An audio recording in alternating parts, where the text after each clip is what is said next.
Hey guys, Greg here, Bone Tactical. Today I'm going to explain to you everything you need to know about knife steel. This video is going to be a little bit long possibly because it's going to be very in-depth, but everything in this video is going to be crucial information, very interesting information to anyone who's into knives, like knives, stuff like that. If you guys are a knife person, knife guru, you're going to love this video. Not only is this information going to keep you entertained, it's going to be information that you can't find anywhere else currently on the internet, in knife forums or anything like that. This information comes from a life of making knives and studying metallurgy and just really doing it, okay? So I've had to compile this information through scientific studies and actual trial and error of making knives and being a knife maker. Before you even talk about the steel, I've got to mention that any steel, no matter what it is, whether it's the cheapest or most expensive, whether it's what you think is the best or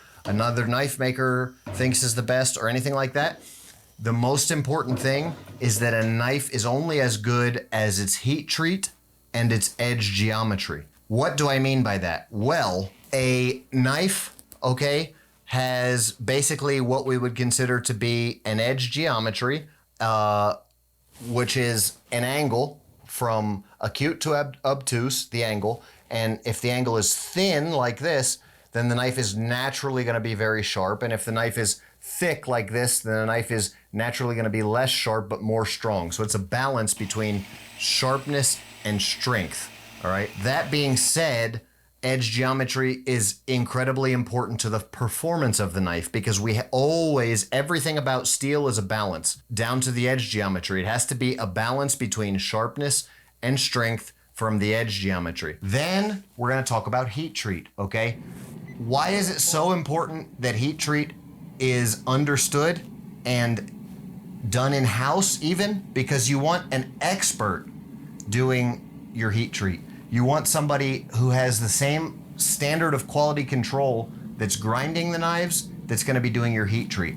Incredibly important that the person that's making the knife is heat treating the knife and that they know what the heck they're doing. And there's very, very, very few people who have the science metallurgy down pat to where they can wring the most effectiveness out of a knife. Okay, I'll give you an example. The cheapest steel that you can get to make a knife out of, okay? Any kind of a knife classification, just a very simple carbon steel, carbon and iron forming a steel, around 1% carbon, let's say. We'll get into that in a little while of classifications of steel. But let's just take the cheapest steel, let me heat treat it correctly, and it will perform better than the most expensive super steel, knife steel on the market, heat treated by a guy who doesn't know what he's doing. Let me say that again, because it's mind-blowing and a lot of people don't know this and are not telling you this, okay? So this other knife maker, Joe Blow over here, might be using the most expensive super steel powder metallurgy steel that you can get in the world. Best knife steel according to all the knife gurus, okay? All the knife forums, knife magazines, whatever you want to say. But you give me a piece of 1095, 1085, 1075, you give me a piece of whatever you want to take, an old piece of an old saw blade or something, and I will heat treat it to exacting standards and it will perform better than that super steel, somebody who made a mistake or didn't know what he was doing, etc. All right, it's that important, heat treat. Moving on from there, let's talk about how you would choose a steel and the purpose of the knife. Now, you can only say what is a good knife steel for a particular knife if you know the purpose of the knife. For example, a knife that's designed for chopping might use a different steel or might even be considered a bad knife if it's used for a steel that's better used for cutting, okay, that's never gonna chop because the actual impacting of the blade. So if you have a large knife, like a Bowie knife, like we have here, you're gonna wanna use a steel that is tough. So we'll talk as well about toughness versus hardness, but I'm gonna wanna use a tough steel for a big knife like this because I'm gonna be swinging it around and it can take a harder impact than a small knife, let's say like this. Okay, here's a small knife. This might not need to be as tough. I might want it a little harder because it's to be used for cutting, and I'm not gonna be able to apply an impact force to this knife like I would a big knife. Then something like a tomahawk needs to be a completely different steel because it needs to be way tougher than it is hard. All right. And we'll get into that balance here in a minute. But when I talk about what's the best steel, it has to be the best steel for the purpose. Okay. So follow with me there. There's going to be the best steel for cutting. There's going to be the best steel for chopping. There's going to be the best steel for a collecting or collector's display knife. There's going to be the best steel for maritime environments with salt water. There's going to be the best steel for the jungle. There'll be a best steel for a combat zone. There'll be a best steel for an everyday carry knife if you're in Arizona or a dry, hot temperature area, okay? If you're in a humid environment, then there might be another best EDC knife for you. If you're using it as a kitchen knife or a slicer, then it's going to be a different steel that you want to use. Let's answer the question, what is steel? Steel is an alloy of iron and carbon. Steel in its most basic form is those two elements, iron and carbon. Maybe around 1% carbon, then you have a high carbon steel blade. And if you add other elements, you can get into stainless steel and tool steel. Stainless steel would be mainly chromium. Okay, we'll discuss stainless steel here in a little while as well, but steel is an iron and carbon alloy. The different elements that are added into that mix, let's call it a recipe to make that steel, are what gives the steel different characteristics. Just as you would add more sugar to change a chocolate chip cookie recipe to be sweeter, there's three main characteristics that changing the recipe of the steel will change. Those three characteristics of knife steel are hardness, wear resistance, and corrosion resistance. That's the big three, okay? Now, hardness of the knife, there are certain steels that can be made harder than other steels, but hardness of the knife is always brought out during the heat treat process, okay? It's brought to a certain temperature, quenched, and then it's very hard, and it needs to be tempered back down to the desired hardness at that point. Why is that? Because it's very important to remember that a hard knife equals a brittle knife. So that if you just make it as hard as possible, then you're going to have a brittle knife, and the harder it is to sharpen and maintain, because you can't really field sharpen a 67 Rockwell knife. And it's going to be brittle. I don't care what steel it is. As steel technology increases, then you have the potential to make harder knives that have a little bit of toughness as well. But hardness and edge retention are always a balancing act, okay? I'm going to say toughness when I talk about edge retention, because toughness really means that that knife isn't going to break. It's not going to chip. It's not going to have micro fractures. It's not going to have little chips out of the blade, micro chips out of the blade when I'm using it. It's not going to cause breakage, because the harder you get, the more prone to those problems. And then tempering that knife back down is what adds in the actual toughness to the knife and keeps it from breaking. One of the biggest misconceptions in the knife community right now is that the harder the knife, the better. And it's just not true, because the harder the knife, again, the harder it is to sharpen and maintain. And the less likely it is to be a tough knife, the more likely it is to break, the more likely it is to get little chips out of the blade. And if you start chipping little chips out of the blade of a very hard knife, then it might be actually impossible to field sharpen, or even impossible to repair yourself. That's why most of my knives go from a 58 Rockwell, like the tomahawks, down to or up to about a 62 Rockwell. Some of my harder knives are about a 62 Rockwell. And I bring these knives that are high nickel content steel knives, like the Tradecraft Kank, up to about a 61, 62 Rockwell, sometimes in that area, always above 60. 61 at the least, because that nickel content gives that knife toughness. All right. And a lot of people will say that a high nickel content steel is a cheap steel. And it's just because people just do not know what they're talking about in knife forums and in the knife community today. So something else to consider is that after all that being said, we've got differences in steels. So when we are not looking at edge geometry, when we're not looking at the person who heat treated it, when we take all of that out of the equation, these differences between steels, as long as they're considered a knife steel, are very small differences. They may look like huge differences on paper, but it's not a difference that you'd be able to tell by using the knife yourself in all cases, okay? These are laboratory level differences.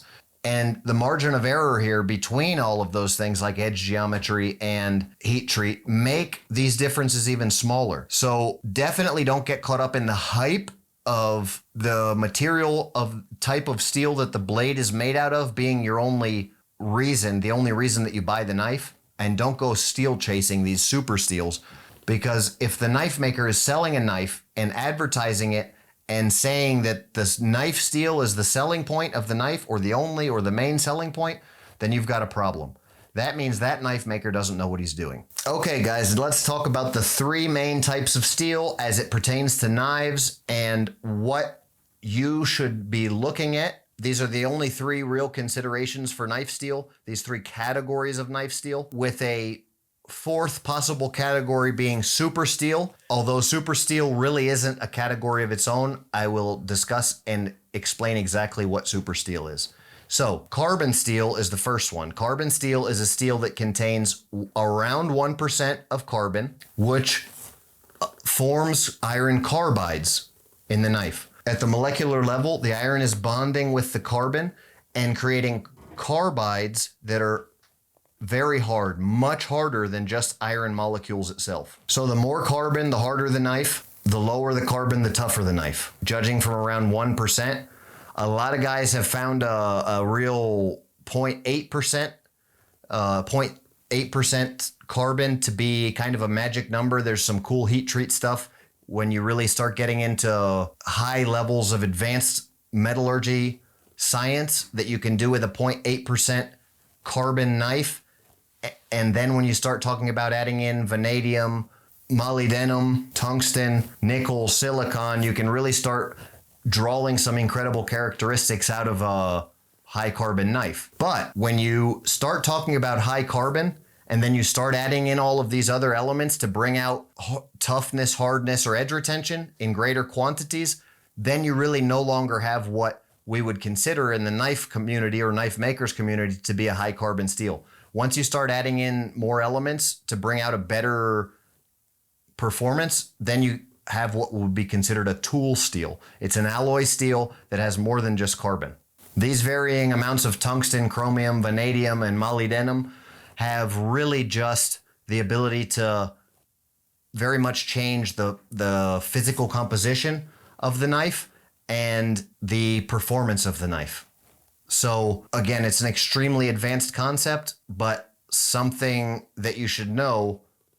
I would definitely recommend getting to know or looking into tool steels in various compositions as opposed to just a standard high carbon steel if you can find a knife maker who's using it and knows what they're doing. Now, stainless steel. Stainless steel is the biggest misunderstood type of steel that there is out there. First of all, stainless steel is not even stainless, guys. It's corrosion resistant, but it does not resist corrosion to 100%. It's not stainless. It will stain. It just has a higher value of corrosion resistance than other steels. And in fact, it's just a steel like the rest. The defining factor of what makes a steel stainless is the chromium content.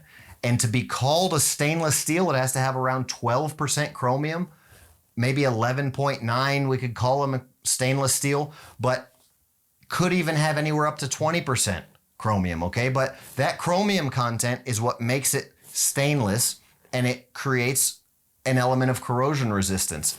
Not only that, but those chromium carbides are now going to be competing with the iron carbides. What does that mean? That means that the chromium and the carbon are competing for position in the molecular makeup of that steel. So those chromium carbides are harder than iron carbides. So you're going to get a knife that's naturally able to be brought up to a higher Rockwell hardness. And everybody in today's knife community, because it's a relatively new thing, these super steels, which we'll get into in a minute, and because nobody really has to use their knives for their life to depend on it anymore like we used to back in the day, we've got this void where people think that these hard, super hard stainless steel knives are good, and they're just really not. They're the lazy man's answer, okay? And that's because you don't have to keep it clean. You don't have to keep it well oiled and as clean. You still have to do the maintenance. But if you don't use it and it just sits in your pocket and you live in Arizona in a dry environment, the knife doesn't really need to have anything done to it. But why would you want a knife that you have to pay so much money for, that you can't sharpen yourself and that you're afraid to use, just so you don't have to keep it clean and well oiled? That's the conundrum today about stainless steel, guys. Now, the other thing that most people aren't telling you is that those chromium carbides that make the knife so hard also make the knife more brittle and make it more prone to breaking. I really only recommend stainless steel knives if you're going to be using it maybe in the kitchen and you really just don't want to be cleaning and oiling your knife, or if you're lazy, or if you're in an environment like a dive knife, for example. If you're going to be in salt water, if it's going to be impossible for you to keep your knife clean and well oiled for whatever reason, then you might want to start looking into stainless steel knives. But I don't believe that the trade-off is worth it, because they are much harder to maintain as far as sharpening them. And then any knife, again, over like 63, 64 Rockwell is just going to be too hard to field sharpen, too hard to maintain, and going to be prone to being brittle depending on who heat treated it and exactly what type of steel it is. But also going to be much more expensive and just not worth the trade-off, in my opinion. I definitely have made what we call super steel stainless knives, and they are harder to make because they're just it takes a lot more grinding belts to sharpen them. It takes a lot longer to sharpen them, everything like that. And you can see the difference. But for the end user, I think that there's very few people who probably need or even would benefit from that steel. When I make those knives, I make them literally because the customer really doesn't know what they want.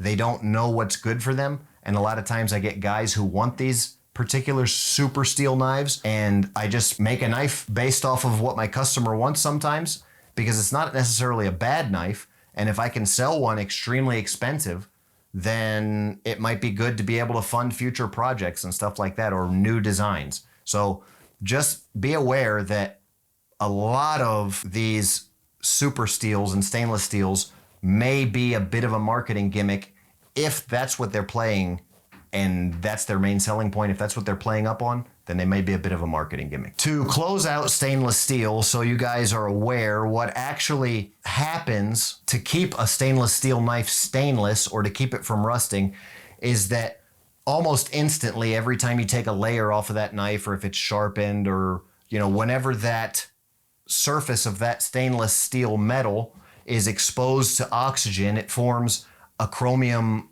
oxide, okay? So it basically rusts with a little bit of chromium on there, but the rust is not rust like iron rust that creates orange or scale or anything like that. It's the process of oxidation of the chromium, which puts like a microscopic coating on there that prevents further oxygen from contacting the iron in the metal, and doesn't normally, under very mild circumstances, allow for further rust. When you start adding heavy salt water or vinegar or anything like that, or constantly wet conditions, then even a stainless steel knife will still rust. Okay, so super steels. Now, what makes a steel super is basically what we call powder metallurgy steel is a super steel.